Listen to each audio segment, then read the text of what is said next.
Halo, selamat pagi Bapak, Ibu, dan Saudara yang dikasihi oleh Tuhan. Senang sekali kita berjumpa lagi dalam Salam Pagi. Pada pagi hari ini kita akan membaca kitab Kejadian pasal yang ke-35. Demikian, Allah berfirman kepada Yakub, "Bersiaplah, pergilah ke Betel, tinggallah di situ, dan buatlah di situ mezbah bagi Allah yang telah menampakkan diri kepadamu ketika engkau lari dari Esau kakakmu."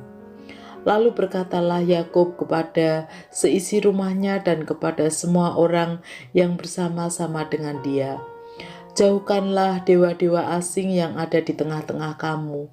Tahirkanlah dirimu dan tukarlah pakaianmu. Marilah kita bersiap dan pergi ke Betel. Aku akan membuat mezbah di situ bagi Allah yang telah menjawab aku pada masa kesesakanku dan yang telah menyertai aku di jalan yang kutempuh." Mereka menyerahkan kepada Yakub segala dewa asing yang dipunyai mereka dan anting-anting yang ada pada telinga mereka. Lalu Yakub menanamnya di bawah pohon besar yang di dekat Sikem. Sesudah itu berangkatlah mereka, dan kedahsyatan yang dari Allah meliputi kota-kota sekeliling mereka, sehingga anak-anak Yakub tidak dikejar. Lalu sampailah Yakub ke Luz yang di tanah Kanaan, yaitu Betel, ia dan semua orang yang bersama-sama dengan dia. Didirikannyalah mezbah di situ, dan dinamainyalah tempat itu El Betel, karena Allah telah menyatakan diri kepadanya di situ ketika ia lari terhadap kakaknya. Ketika Deborah, inang pengasuh Ribka, mati, dikuburkannya lah ia di sebelah hilir Betel di bawah pohon besar yang dinamai orang pohon besar penangisan. Setelah Yakub datang dari Padan Aram, maka Allah menampakkan diri pula kepadanya dan memberkati dia. Firman Allah kepadanya, "Namamu Yakub, dan sekarang namamu bukan lagi Yakub, melainkan Israel. Itulah yang akan menjadi namamu." Maka Allah menamai dia Israel. Lagi firman Allah kepadanya, "Akulah Allah yang Maha Kuasa, beranak cuculah dan bertambah banyak. Satu bangsa, bahkan sekumpulan bangsa-bangsa, akan terjadi daripadamu, dan raja-raja akan berasal daripadamu. Dan negeri ini yang telah kuberikan kepada Abraham dan kepada Ishak, akan kuberikan kepadamu dan juga kepada keturunanmu." Lalu naiklah Allah meninggalkan Yakub dari tempat ia berfirman kepadanya. Kemudian Yakub mendirikan tugu di tempat itu, yakni tugu batu. Ia mempersembahkan kurban curahan dan menuangkan minyak di atasnya. Yakub menamai tempat di mana Allah telah berfirman kepadanya Betel. Sesudah itu berangkatlah mereka dari Betel.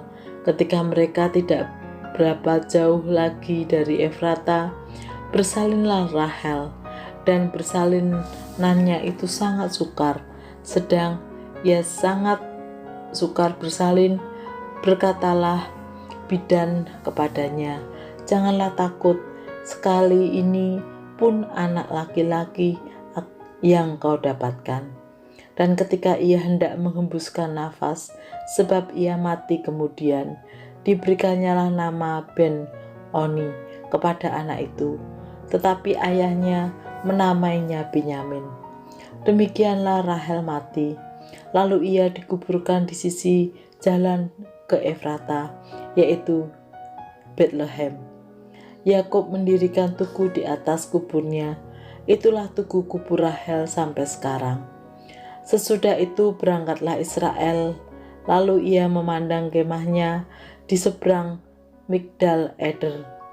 Ketika Israel diam di negeri ini, terjadilah bahwa Ruben sampai tidur dengan Bilha gundi ayahnya, dan kedengaranlah hal itu kepada Israel. Adapun anak-anak lelaki Yakub 12 orang jumlahnya. Anak-anak Lea ialah Ruben, anak sulung Yakub, kemudian Simeon, Lewi, Yehuda, Isakar, dan Sebulon. Anak-anak Rahel ialah Yusuf dan Benyamin. Dan anak-anak Bilha, budak perempuan Rahel ialah Dan serta Naftali. Dan anak-anak Silva, budak perempuan Lea adalah Gad dan Aser. Itulah anak-anak lelaki Yakub yang dilahirkan baginya di Padan Aram.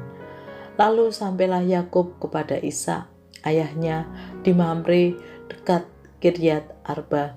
Itulah Hebron, tempat Abraham dan Ishak tinggal sebagai orang asing. Adapun umur Ishak 180 tahun. Lalu meninggallah Ishak. Ia mati dan dikumpulkan kepada kaum leluhurnya. Ia tua dan suntuk umur. Maka Esau dan Yakub, anak-anaknya itu, menguburkan dia. Bapak, Ibu, dan saudara yang dikasihi oleh Tuhan, Yakub benar-benar tidak lagi mau berkompromi dengan ilah-ilah lain. Ia fokus kepada Allah dan mengajak seluruh keluarganya berbuat demikian. Hal itu dilakukan oleh Yakub setelah ia sendiri merasakan bagaimana pertolongan dan pemeliharaan Tuhan atas hidup dan perjalanan yang dilaluinya. Ya, setiap orang yang mengalami sendiri pertolongan Tuhan, ia tahu bagaimana ia harus berbuat, yaitu hidup berfokus kepada Tuhan. Yakub namanya diganti oleh Tuhan Israel. Dia mengalami hidup yang baru di dalam Tuhan, sehingga ia terus diberkati Tuhan bersama dengan keturunannya.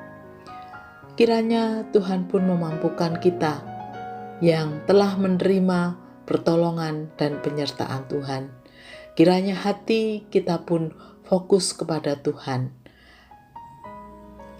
Mari kita berdoa. Tuhan, terima kasih untuk pertolongan dan penyertaan-Mu atas hidup kami. Dan biarlah apa yang sudah Tuhan kerjakan atas hidup kami menolong kami untuk sungguh-sungguh fokus kepada Engkau. Kami mohon anugerah-Mu Tuhan. Di dalam nama Tuhan Yesus kami berdoa. Amin. Bapak, Ibu, dan Saudara, selamat melanjutkan aktivitas hari ini. Tetap sehat, Tuhan memberkati.